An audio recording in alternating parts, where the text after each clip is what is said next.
ஜனநாயகன் படத்தின் விசாரணையானது நேற்று காலை, அதாவது ஜனவரி 9ஆம் தேதி அன்று உயர்நீதிமன்றத்தில் விசாரணைக்கு வந்தபோது, நீதிபதி பி.டி. ஆசா அவர்கள் மத்திய திரைப்பட சான்றிதழ் வாரியம் ஜனநாயகன் படத்திற்கான UA-16+ சான்றிதழினை உடனடியாக வழங்கலாம் என்று ஒரு தீர்ப்பினை பிறப்பித்தார்.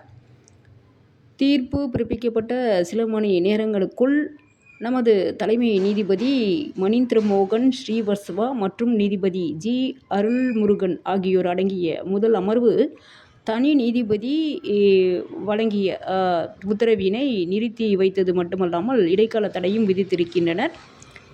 இதில் உத்தரவு பிறப்பிக்கப்படும் முன் CBSE, அதாவது central board of film certification, தமது பக்க எதிர்பிரமாண பத்திரத்தை தாக்கல் செய்ய போதிய கால அவகாசம் தனி நீதிபதியால் அளிக்கப்பட்டிருக்க வேண்டும் எனவும், அதன் அடிப்படையில் ஜனவரி 9ஆம் தேதி KVN புரொடக்ஷன்ஸ் படத்தை ரிலீஸ் செய்ய முடிவு செய்திருந்ததால் ரிட் மனுவில் அவசர உத்தரவுகள் தேவை என அமர்வின் கவனத்திற்கு கொண்டு வந்தபோது, தலைமை நீதிபதி ஒரு தவறான அவசர நிலையை உருவாக்கி அதன் பேரில் உத்தரவுகளை பிறப்பிக்க நீதிமன்றத்தின் மீது அழுத்தத்தை கொடுக்க இயலாது எனவும், அதன் அடிப்படையில் எவ்வித சான்றிதழும் கையில் இல்லாமல் படத்தினை எவ்வாறு திரையிட முடியும் என்பது போன்ற கேள்விகளை எழுப்பி வழக்கின் விசாரணையை வரும் ஜனவரி 21ஆம் தேதிக்கு ஒத்திவைத்திருக்கின்றனர்.